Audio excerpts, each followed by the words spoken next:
और एक बड़ी खबर आपको महाराष्ट्र बताते हैं, जहां फडणवीस सरकार का बड़ा ऐलान। वंदे मातरम के 150 साल पूरे होने पर अब सभी स्कूलों में वंदे मातरम पूरा गाने को अनिवार्य किया गया है अगले 7 दिनों तक के लिए। तो आपको बता दें कि पूरे महाराष्ट्र में 7 दिनों तक विशेष अभियान चलाया जाएगा और इस दौरान वंदे मातरम का पूरा जो गान है उसको गाने के लिए कहा जाएगा और इसको अनिवार्य कर दिया गया है। सपा विधायक अबू आजमी ने इस पर एतराज जताया है। बीजेपी नेता अबू आजमी ने इस पर बीजेपी नेता ने अबू आजमी पर निशाना साधा है और कहा कि भारत में रहना है तो वंदे मातरम बोलना होगा।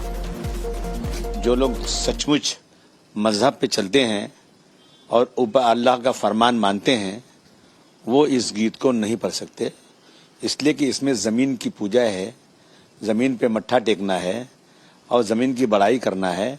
हम बड़ाई उसकी करते हैं, हमें हुक्म है इस्लाम में कि बड़ाई उसकी करो जिसने सब बनाया। हाँ, जिसकी इच्छा नहीं उसको इन्फोर्स नहीं करना चाहिए। और ये तो कोर्ट का भी ऑर्डर है ना, कोर्ट का भी ऑर्डर है कि ज़बरदस्ती कोई चीज़ नहीं पढ़ाई जा सकती।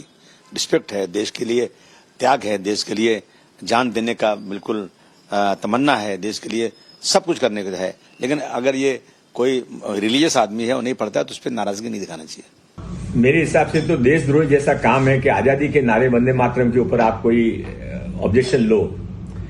पाकिस्तान बन गया, जिनको पाकिस्तान जाना था पाकिस्तान चले गए, वहां अल्लाह अकबर का नारा करने पे कोई प्रतिबंध नहीं है, तो यहाँ वंदे मातरम के नारे पर कैसे प्रतिबंध हो सकता है।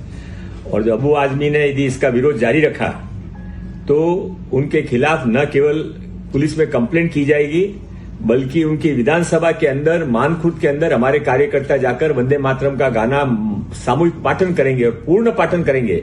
और उनको भी निमंत्रण है कि वहां पर आए और हो सके हिम्मत हो तो रोक के बताएं। और एक बड़ी खबर आपको महाराष्ट्र बताते हैं, जहां फडणवीस सरकार का बड़ा ऐलान। वंदे मातरम के 150 साल पूरे होने पर अब सभी स्कूलों में वंदे मातरम पूरा गाने को अनिवार्य किया गया है अगले 7 दिनों तक के लिए। तो आपको बता दें कि पूरे महाराष्ट्र में 7 दिनों तक विशेष अभियान चलाया जाएगा और इस दौरान वंदे मातरम का पूरा जो गान है उसको गाने के लिए कहा जाएगा और इसको अनिवार्य कर दिया गया है। सपा विधायक अबू आजमी ने इस पर एतराज जताया है। बीजेपी नेता अबू आजमी ने इस पर बीजेपी नेता ने अबू आजमी पर निशाना साधा है और कहा कि भारत में रहना है तो वंदे मातरम बोलना होगा।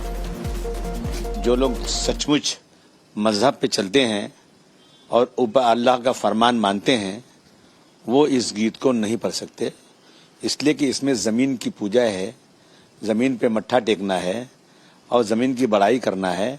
हम बड़ाई उसकी करते हैं, हमें हुक्म है इस्लाम में कि बड़ाई उसकी करो जिसने सब बनाया। हाँ, जिसकी इच्छा नहीं उसको इन्फोर्स नहीं करना चाहिए। और ये तो कोर्ट का भी ऑर्डर है ना, कोर्ट का भी ऑर्डर है कि ज़बरदस्ती कोई चीज़ नहीं पढ़ाई जा सकती। रिस्पेक्ट है, देश के लिए त्याग है, देश के लिए जान देने का बिल्कुल तमन्ना है, देश के लिए सब कुछ करने का है। लेकिन अगर ये कोई रिलीजियस आदमी है और नहीं पढ़ता है तो उस पर नाराजगी नहीं दिखाना चाहिए। मेरे हिसाब से तो देशद्रोह जैसा काम है कि आजादी के नारे वंदे मातरम के ऊपर आप कोई ऑब्जेक्शन लो। पाकिस्तान बन गया, जिनको पाकिस्तान जाना था पाकिस्तान चले गए, वहां अल्लाह अकबर का नारा करने पे कोई प्रतिबंध नहीं है, तो यहाँ वंदे मातरम के नारे पर कैसे प्रतिबंध हो सकता है। और जो अबू आजमी ने यदि इसका विरोध जारी रखा तो उनके खिलाफ न केवल पुलिस में कंप्लेंट की जाएगी बल्कि उनकी विधानसभा के अंदर मानखुर्द के अंदर हमारे कार्यकर्ता जाकर वंदे मातरम का गाना सामूहिक पाठन करेंगे और पूर्ण पाठन करेंगे। और उनको भी निमंत्रण है कि वहां पर आए और हो सके हिम्मत हो तो रोक के बताएं।